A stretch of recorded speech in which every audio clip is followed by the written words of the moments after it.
세상에 떠도는 기묘한 괴담들. 첫 번째 이야기. 구리시 안창동 아파트에서 실제로 겪었던 실화괴담. 제가 이사 올 때 저희 집은 막 새로 지은 건 아니지만 그래도 지은 지 1년밖에 안 된 새 아파트였습니다. 층수는 14층이고요. 정확히 말하자면 경기도 구리시 인창동이죠. 여기 사시는 분들은 2단지라고 하면 아하하실 겁니다. 그 전까진 1단지 살았었고요. 1단지가 막 지어지고 그 주변에 재개발 반대하는 지역 주민들이 항상 데모하던 때에 이사 왔던 터라 항상 사건이 끊이질 않았죠. 제가 이야기할 첫 번째는 그 당시 있었던 무서운 일입니다. 사실 이 이야기는 아마도 아주 무서운 이야기는 아닐 겁니다. 제가 초등학교를 막 들어가서 1학년을 마쳤을 무렵입니다. 1단지에서는 13층을 살고 있었는데 아파트 단지 구조가 도미노 블록을 세워둔 것처럼 아파트 한 채 한 채가 서로를 마주보는 그런 모양이었죠. 그늘도 단지 밖에선 철거 이주민들의 사이렌과 고함 소리도 들리고 경찰차가 출동하고 응급차가 이리저리 왔다 갔다 하는 그런 날이었습니다. 저는 갓 이사 온 이곳에서 사귄 친구들과 같이 놀고 있었죠. 같이 자전거를 타다가 제 옆집 사는 친구가 자기네 집에서 게임보이를 하자고 했습니다. 자전거 타기도 슬슬 귀찮고 재미없을 때라서 우린 모두 좋아하며 그 친구네 집을 갔습니다. 그 친구네 집은 13층 5호였습니다. 엘리베이터를 타고 4~5명이서 13층에 왔을 때 학교에서 싸움 좀 한다는 친구가 갑자기 뜬금없이 내기를 하자고 했습니다. 내기 내용은 13층 난간에서 10초 동안 밖으로 버티고 있으면 1,000원씩 주기였습니다. 우린 설마 이 녀석이 아무리 깡이 좋아도 그걸 할 수 있겠나 싶어 어디 한번 해보라고 했습니다. 사실 우리들이 조금 부추긴 면도 있었습니다. 내기를 제안했던 친구는 의기양양하게 잘 봐. 너네다 1,000원 준비해. 하고선 난간 위로 올라섰습니다. 우린 그걸 보면서 빨리 내려오라고 위험하다고 소리쳤지만 친구는 들은 척도 안 했습니다. 그 친구는 난간 위에서 서서히 무릎을 꿇고는 팔꿈치 아랫부분으로만 자신의 몸을 지탱하고 서서히 손으로만 난간을 잡고 매달리려는 준비를 했습니다. 그때 그 녀석이 하는 걸 발만 동동 구르며 보고 있던 우리는 갑자기 약속이나 한 듯이 그 녀석 팔을 움켜잡고는 그 녀석을 끌어올리려고 했습니다. 그 녀석은 야 왜 그래? 1,000원이 그렇게 아깝냐? 하며 어쩔 수 없다는 듯이 올라왔습니다만 그 녀석을 제외한 우리는 아무 말도 없었습니다. 우리는 그저 파랗게 질린 얼굴로 서로의 눈만 바라보고 서 있었습니다. 저는 그 녀석이 팔꿈치를 난간 밖으로 내리고 손으로 난간을 잡으려 할 때 그 녀석 어깨 위에서 나타난 하얀 손을 본 것 같았습니다. 그 녀석의 어깨를 금방이라도 짓눌러 버릴 것 같은, 그래서 그 녀석을 저 13층 난간 밑으로 떨어뜨려 버릴 것 같은 하얀 손을. 그때 같이 있던 친구들 모두 말은 안 했지만 저는 우리 모두 같은 것을 본 것이라 믿고 싶습니다. 아니, 보지 못했다고 믿고 싶습니다. 왜냐하면 그 일이 있은 후에 건너 112동에서 아주머니 한 분이 갑자기 아무 이유 없이 13층에서 떨어져 죽었기 때문입니다. 그 손을 정말 본 것이라면, 우리 모두 그 손을 목격한 것이라면 왠지 그 아주머니도 그 하얀 손이 밀어 떨어뜨린 것 같아서 너무나 무서우니까요. 그때 모였던 친구들 모두 지금은 20살이 되어서 뿔뿔이 터졌기 때문에 정말 어땠었는지, 그 손을 저만 본 것이 아니고 모두가 본 것인지는 알 수 없게 되어버렸습니다만 저만은 그 손을 이사 온 212동에서 다시 한번 본 것 같습니다. 두 번째 이야기. 불알 친구. 저에겐 소중한 친구가 2명 있었습니다. 둘은 일란성 쌍둥이였지요. 경선이 병진이. 어렸을 적부터 부모님들도 다 아시는 사이에 집도 같은 동네고 찰떡처럼 붙어 지내던 친구들이었습니다. 아직도 생생히 기억나는 것. 항상 해가 넘어가면서 우리 그림자가 키보다 2배 더 커질 때쯤까지 딱지 치기를 하고 놀았던 기억입니다. 그 당시 딱지 정말 많이 했었지요. 그 사고가 있던 날 그 당시도 셋이서 동네 꼬꼬마들의 딱지 전쟁에서 승승장구하고 있었습니다. 옆 동네 어떤 꼬꼬마의 청테이프로 무장된 딱지의 모든 재산이 털리기 전까지는요. 자칭도 딱지 제왕으로 칭하던 병선이가 골판지로 딱지를 접어 트럭 뒷바퀴에 끼워 놓자고, 그럼 트럭이 움직일 때 자동으로 딱지가 납작해질 테고, 우리도 청테이프 신공을 쓰자고 아이디어를 낸 후 바로 실행에 옮겼습니다. 비탈길에 아슬아슬하게 주차되어 있는 덤프트럭을 찾은 뒤 저거다 하는 마음에 계획 착수에 들어갔습니다. 병진이는 문구점으로 청테이프를 사러 가고 병선이가 딱지를 접은 후 양쪽 바퀴에 깔아놓으려고 할 때 트럭이 슬금슬금 뒷걸음 치기 시작한 것입니다. 이때 안쪽 차선에 있는 병선이가 저를 밀쳐냈고 저는 살짝 발을 치이면서 옆으로 굴렀습니다. 병선이는 아래 엔진에 심하게 머리를 부딪혀 2번의 대수술 후에 결국 세상을 떠났습니다. 누구의 잘못도 아니었었기에 그저 마음만 벙벙했었고 병선이 부모님은 가슴에 대못을 박은 동네에서 살 수 없다고 하시면서 병진이와 함께 급하게 이사를 떠났었습니다. 그 후 성장하면서 가끔 인사도 드리러 가고 병진이도 방학이면 저희 집에 놀러와 거의 자기네 집인 양 한 달을 비비적거리고 가곤 했었습니다. 전 대학을 위해 고향을 떠났고 자취를 했었습니다. 제가 군대 가던 해에는 병진이는 어김없이 제 자취방에 커다란 트렁크와 함께 들이닥쳤죠. 넉 달 후면 군대 간다는 생각에 이제부터 2달간 미친 듯이 놀자고. 저희는 정말 미친 듯이 술 마시고 게임하고 놀았지요. 그렇게 여름을 보내던 어느 날 문득 병진이 녀석이 물가에 가자고 제안을 한 것입니다. 전 아는 형님의 MR을 빌려서 대학 동기 2명을 더 싣고 삼겹살 7근과 소주 한 짝을 이마트에서 상콤하게 질러준 후 30분을 내달려서 강원도 홍천강으로 3명의 화상들을 동반한 미친 여행을 갔었죠. 텐트를 친 후 더운 날씨를 이기지 못하고 비명을 질리며 물속으로 들어가 미친 듯이 아우성을 지르고 놀다가 발광하는 오정육부를 달래주기 위해 삼겹살이를 먹기 시작했습니다. 만난 소주와 함께 휴가철이라 사람 많았습니다. 머지않아 닥쳐올 저녁 조인을 위해 술은 자제하고 고기만 먹기로 하였으나 이미 따진 술 뚜껑 입을 열고 들이부었죠. 병선이 이야기가 나오기 시작한 후는 거의 병나발 수준으로 마셔댔습니다. 이렇게 술을 먹다 보니 해가 지고 어둑어둑 옆 텐트들은 이미 조인트 작업을 마친 후 쌍쌍이 놀고 있었고 우리 텐트도 쌍쌍이 작업에 동참하고자 하였으나 이미 사바세계에 있는 정신을 가다듬으려면 충격요법이 필요하였기에 그나마 인물 반반한 제가 정신 차리고 옷이 오기로 하고 물속에 들어갔었죠.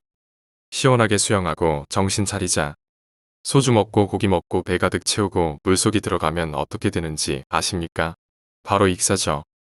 분명히 전 제의형을 하고 있었으나 몸은 왜 자꾸 가라앉는지 정말 아시발 이대로 죽는구나라는 생각을 할 정도로 급속도로 물속으로 몸이 가라앉고 있었습니다. 마치 아래서 누가 잡아당기듯. 이때 죽는다는 생각보다 무서웠던 것은 어두워서 아무것도 보이지 않는 시야였습니다. 너무 어두워서 정신도 혼미해진 상태라 정말 앞이 깜깜했습니다. 이때 병진이가 구해준다고 시답잖은 수영을 하며 오는 것을 보고 그 와중에도 시발 빨리 와라고 외치며 물을 마시고 있었습니다. 이놈이 근처에 와서 손잡아 하면서 손을 내밀었는데 이게 멀어서 안 닿는 것이었습니다. 병진이는 발이라도 잡으라며 발을 쑥 내미는 것이었습니다. 그 긴박한 상황에서도 어이가 없었었으나 병진이 발을 낚아채 바로 끌어당기며 일단 숨을 쉬려고 등에 엎혀서 어깨를 2손으로 누르며 목을 길게 내떼고 숨을 쉬었습니다. 병진이는 가라앉으면서 개년아 나는 죽으려고 하며 짧은 단말마 비명을 외쳤고 난 아른 곳 없이 샹 잠수해서 걸어 일침을 썼죠. 어떻게 나왔는지도 모르겠지만 일단 밖으로 나왔습니다. 그리고 물 밖으로 나와서 자갈밭에 누웠습니다. 이때 병진이가 머리 위로 와서 야 괜찮아? 너 장난치다 죽을 뻔했지? 이러는 것이었습니다. 정신도 없고 혼미해서 헐떡이고 있다가 병진이한테 고맙다고 말하려고 일어난 순간 이놈의 온몸이 뽀송뽀송한 것이었습니다. 전 분명히 병진이와 대화하면서 물 밖으로 나왔는데 이게 뭐 시발 내가 다른 새끼랑 헷갈렸나 하는 생각으로 대학 동기들을 찾아봤는데 두 놈은 둘이서 술 사러 갔었기에 당연히 없었고 찰나 머릿속을 강하게 치는 느낌을 받았습니다. 병선이다. 병선이다. 저는 어디서 그런 힘이 솟았는지 벌떡 일어나서 병선아를 외치면서 다시 물속으로 허우적대면서 걸어갔었습니다. 병진이가 미쳤냐고 잡았지만 정말 헐크 같은 힘으로 손을 뿌리치면서 물속으로 미친 듯이 다시 걸어갔습니다. 어처구니 없이 계속 물속으로 미친 듯이 들어가니 또다시 허우적거리는 상황이 돼버려 다시 물에 빠지는 기현상을 연출했었습니다. 하지만 이때 느낀 건 이상하게 아까보다 따뜻한 느낌이 어디선가 느껴지는 것이었습니다. 서서히 물방울 빠졌다 나오는 머리에 보이는 횟수가 줄어들 때쯤 술 사러 간 대학 동기 중 한 명이 저를 건져냈고 병선이가 제 배를 누르는 것을 느꼈습니다. 병진아, 나 병선이 만났어. 병선이었어. 미친 새끼야 왜 그랬어. 네 죽으면 웃자라고. 전 몸에서 모든 기운이 빠져나가는 것을 느끼며 텐트로 들어갔고 친구들도 내일 일찍 일어나 수영이나 하자며 다들 텐트로 들어왔습니다. 모두들 고난잠으로 빠져들었을 때 전 기이한 꿈을 꾸었습니다. 분명히 병진이와 놀고 있는 꿈인데 제가 병진아 하고 부르면 병진이는 대꾸는 안 하고 씩 웃으며 왜 불렀냐고 쳐다보는 것이었습니다. 정말 생생한 꿈이어서 몇 년이 지난 지금도 그대로 기억납니다. 그 웃는 모습 분명 병진인데 뭔가 약간 틀린 기운. 이때 병진이가 굳게 담은 입을 열었습니다. 그것도 씩 웃으면서 야 넌 한번 구해주니 바보같이 또 죽으러 들어가냐? 미련하긴. 두 명의 몫을 살아야 하는 놈이 그렇게 미련해서 쓰겠냐? 바보 같은 놈. 임마. 너는 내 몫까지 살아야지. 이 말을 하고는 손을 흔들며 저와 멀어지는데 이놈 분명 병선이었습니다. 저는 움직일 수가 없고 목소리가 나오지 않아 병선이를 부를 수 없었습니다. 저는 너무 슬퍼서 눈물이 하염없이 났습니다. 울다가 일어나서 담배를 한 대 물고 깜깜한 강가를 바라보면서 병선이 생각으로 나를 세웠습니다. 병진이에게는 비밀로 한 채. 다음날 수영을 하고 아무렇지 않은 듯 자취방으로 갔습니다. 후에 병진이 말로는 처음 물에 빠졌을 때 너무 깜깜해서 잘 안 보여서 장난치는 줄 알았다고 했습니다. 근데 심각해 보여서 구하러 들어가려고 하는데 제가 유유히 물방울 나오는 것을 보고 이놈 장난이었네 하면서 담배를 찾으러 텐트에 갔다 오니 기진맥진하면서 누워있는 저를 봤답니다. 그런데 갑자기 벌떡 일어나 제가 다시 물속으로 미친 듯이 뛰어들어갔다고 하더군요. 나중에 이야기를 하니 병진이도 그날 꿈을 꾸었다고. 병선이 죽은 후 처음으로 꾸는 병선이 꿈이었는데 꿈에서 자기랑 똑같이 생긴 놈이 자꾸 뭐라고 귀에다 대고 속삭였다고. 그때 병선이라는 걸 알고 확 낙타쳤는데 그 자리에 있어야 할 병선이는 없고 자고 있는 저를 잡으면서 깼다고. 곰곰이 생각해보니 그때 병선이가 병진이한테 속삭인 말은 형, 난 항상 형과 함께 있어. 너무 부러워. 지금도 가슴이 뭉클합니다. 얼마나 저희와 함께 있고 싶었으면 지금도 제 뒤에서 이긴 글을 읽고 있을 수 있습니다. 아니 항상 제 뒤에서 함께 한다고 생각할 겁니다. 병선아, 그날 너무 고마웠어. 자식 그렇게라도 만났으면 더 좋은 말 많았을 텐데. 손잡아, 발잡아, 이게 뭐니? 세 번째 이야기, 가재를 잡으러 가던 날. 단지 내에서 안 좋은 일들이 자꾸만 생기니 관리사무소 측은 단지 축제를 빙자하여 국가 고사를 지냈습니다. 그 뒤론 흉흉한 일은 잘 생기지 않는 것 같습니다. 하지만 이 일은 그렇게 고사와 굿을 지내기 전에 겪은 조금은 기이한 일입니다. 단지 밖 최촌마을이란 곳에서 학원을 다니고 있던 어린 저는 그 당시 레인가드라는 온라인 게임에 빠져 있어서 학원을 떼먹기 일쑤였습니다.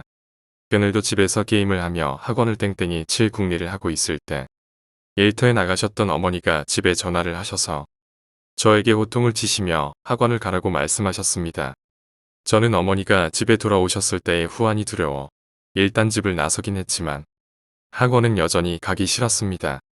그래서 일단 집에서는 나와서 학원 입구에서 그냥 걷고 있었는데 그때 누군가가 저에게 말을 걸었습니다. 야, 너 여기 살아? 말소리가 난 곳으로 돌아보니 거기엔 약간은 통통하고 갈색 뿔테 안경을 쓴 제 또래의 남자아이가 있었습니다. 아니 나는 여기 학원 다녀. 이 건물 3층이야.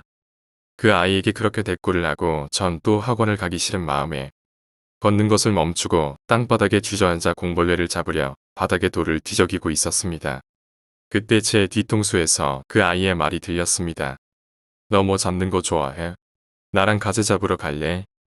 마침 학원 가기 싫었던 저는 그 아이의 말이 너무도 반가워서 그래, 우리 빨리 가자 하며 그 아이를 쫓아갔습니다. 그 아이는 최촌마을 뒤편의 산을 올라가더니 성림 스포츠센터 건물을 지나 인창초등학교 쪽의 산을 오르고 점점 더 사람의 인적이 없는 외진 곳으로 갔습니다.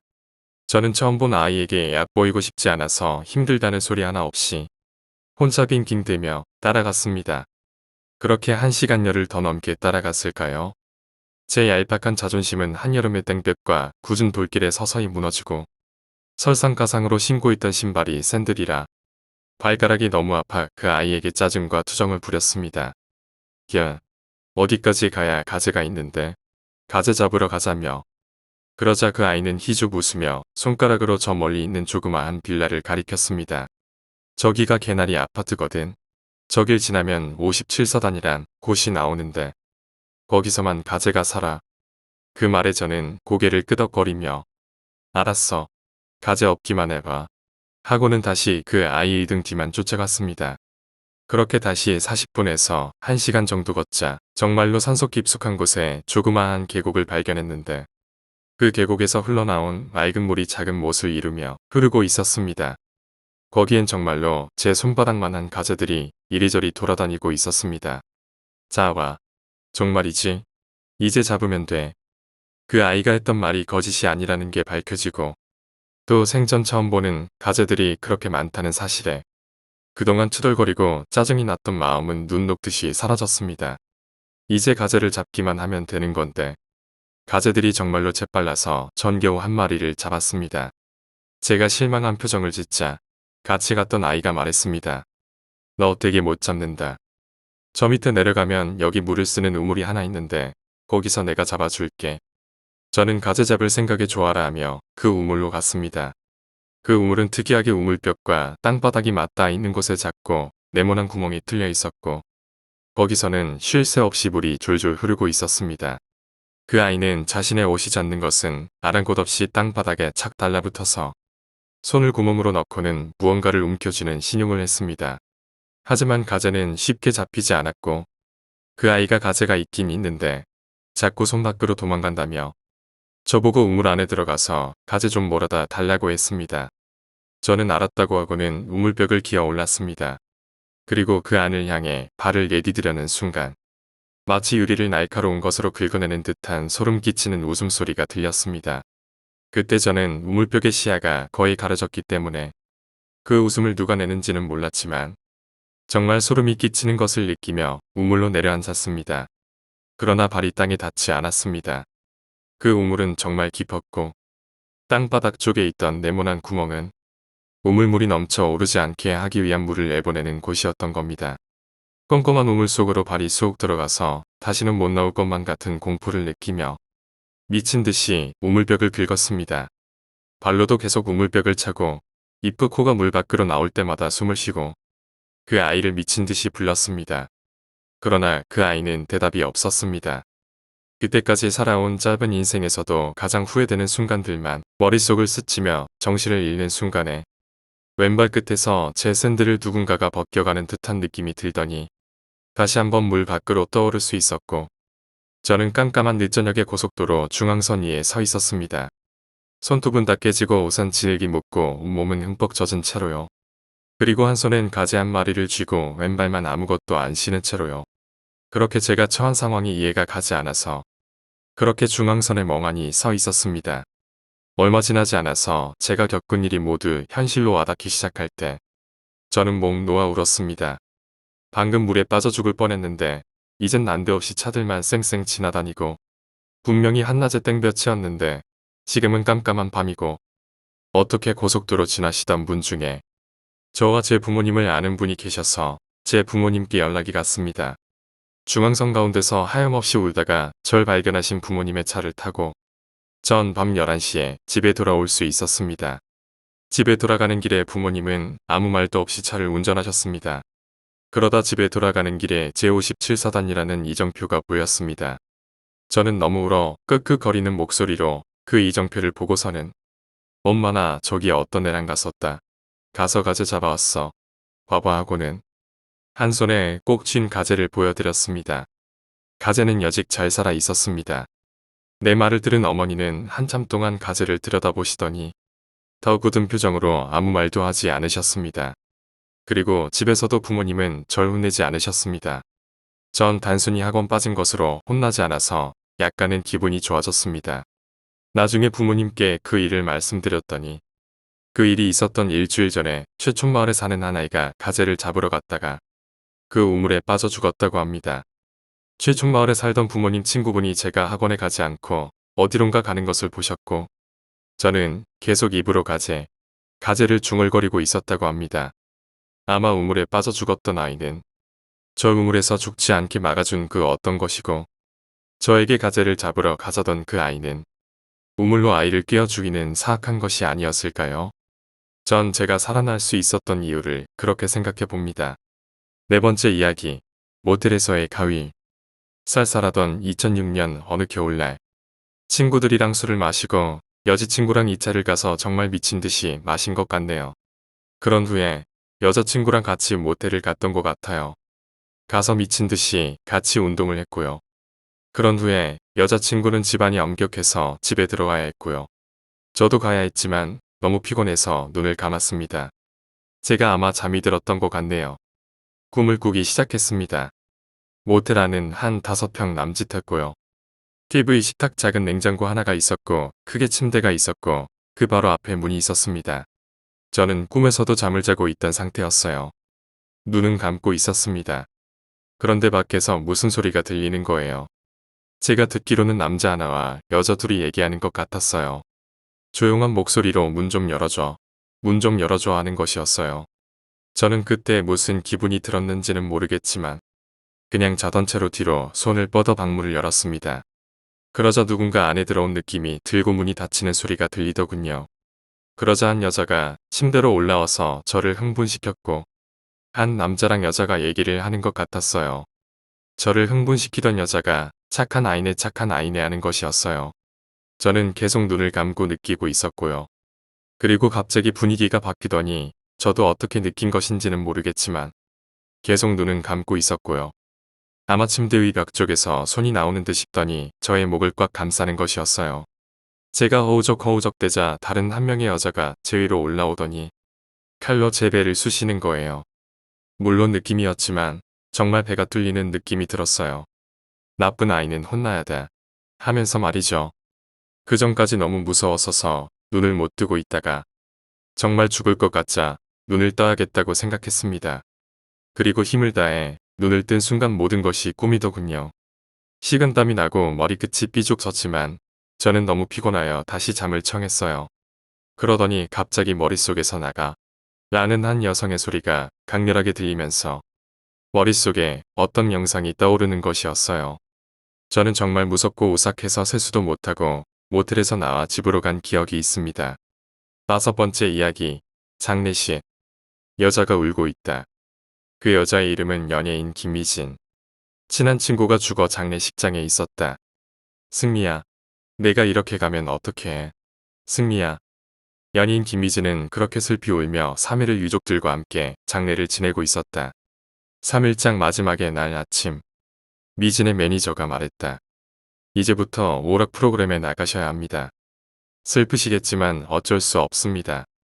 더 이상의 방송을 펑크내면 저도 어떻게 할 수 없거든요. 뭐예요?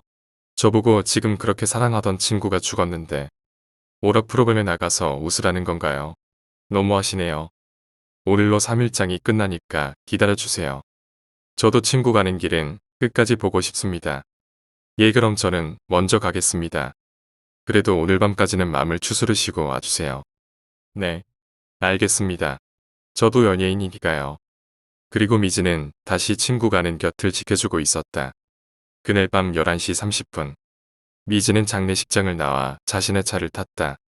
그리고 숙소로 돌아가고 있었다. 그런데 뒤에서 자꾸 어떤 새카만 차가 따라왔다. 뭐야? 스토커야?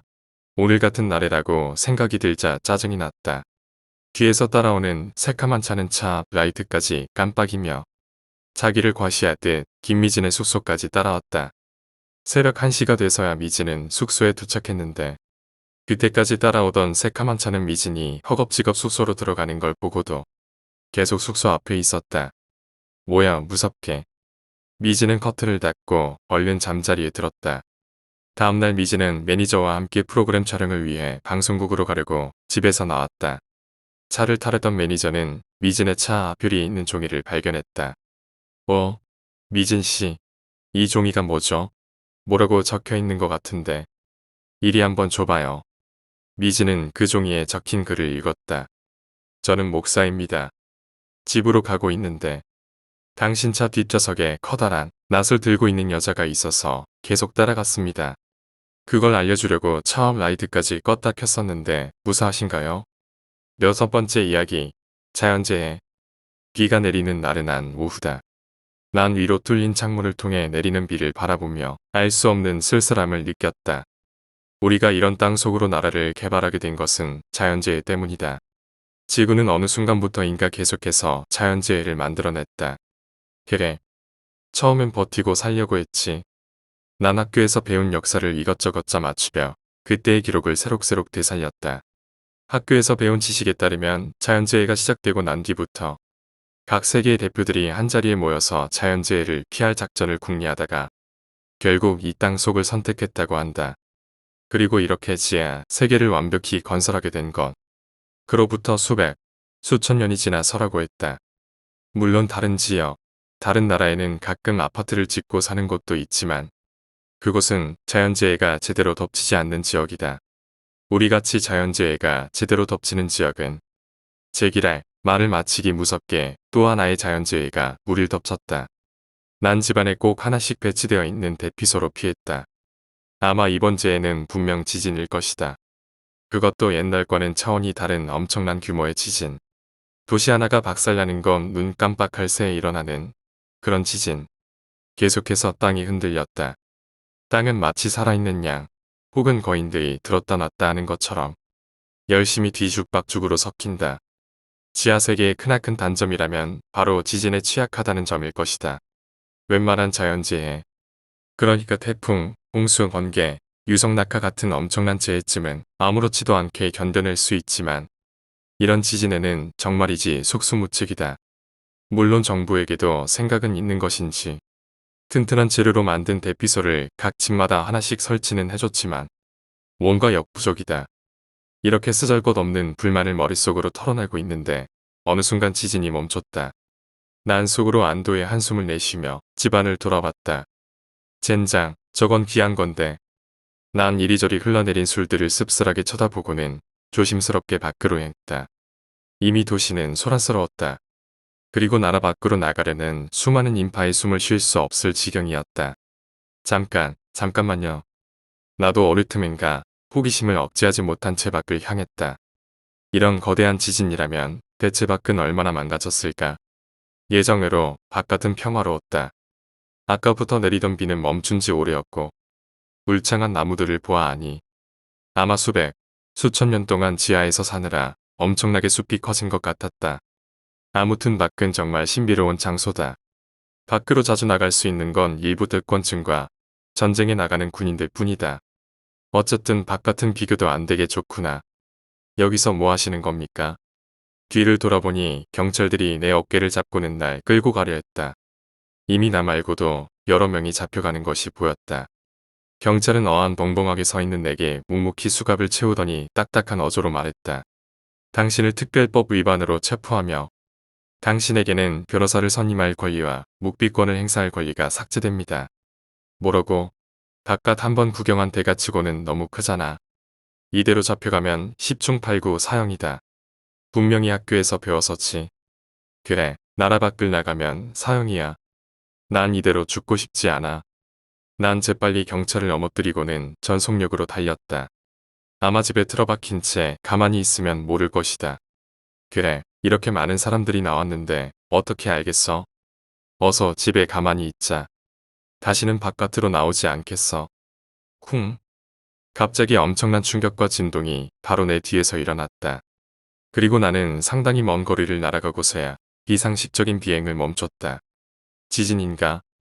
아픈 머리를 감싸며 뒤를 돌아보았다. 유성, 하늘에서 떨어지는 거대한 돌덩어리.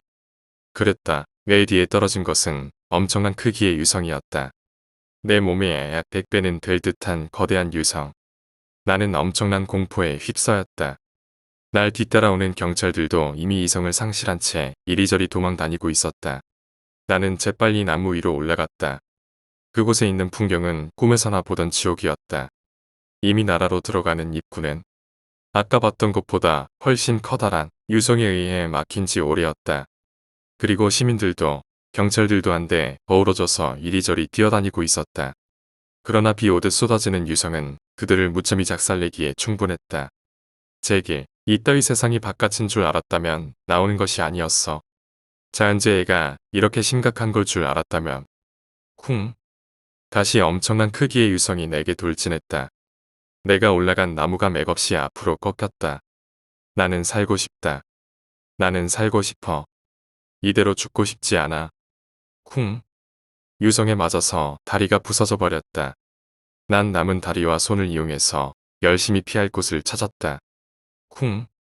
지구가 정말 할 셈인가? 이 유성 세례는 대체 언제 끝나는 거야? 난 뭉개져 버린 다리를 감싸 안고 주저앉았다. 난 이대로 끝이다.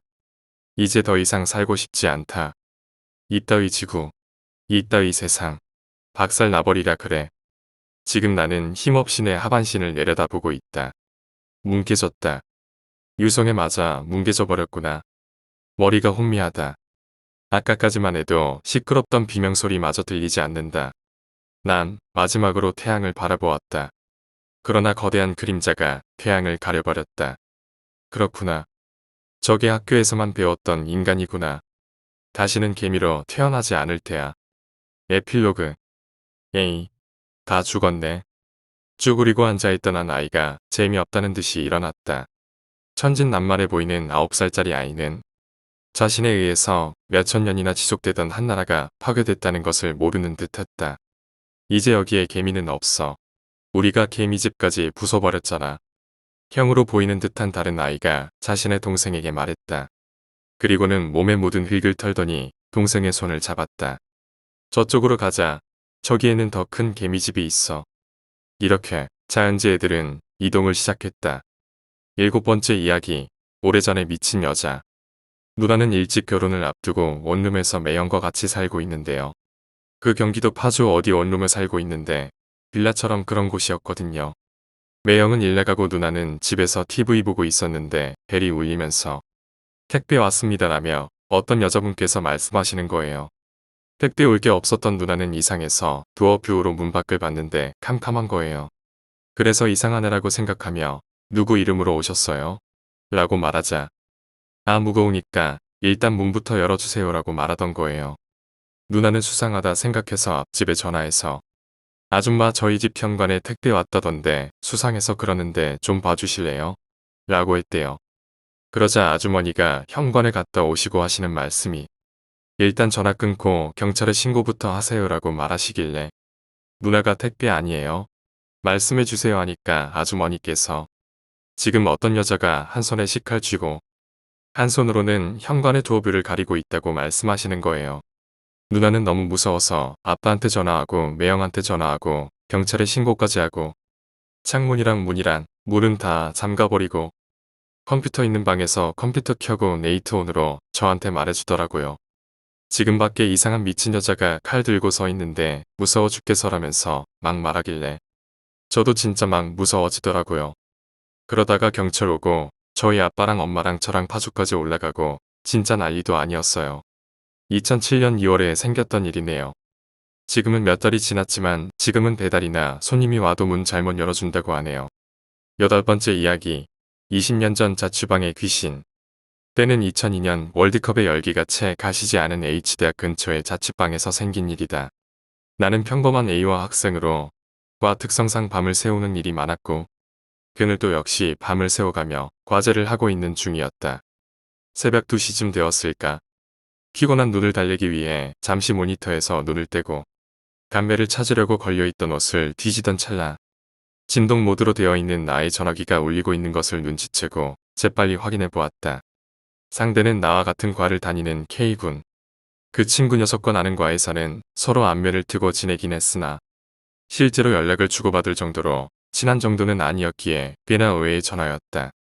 지금 생각해보면 그 당시 오컬트에 심취해 있던 나에게 어쩌면 알 수 없는 힘이 가져다준 행복 같은 불행의 전화였는지도 모르겠다.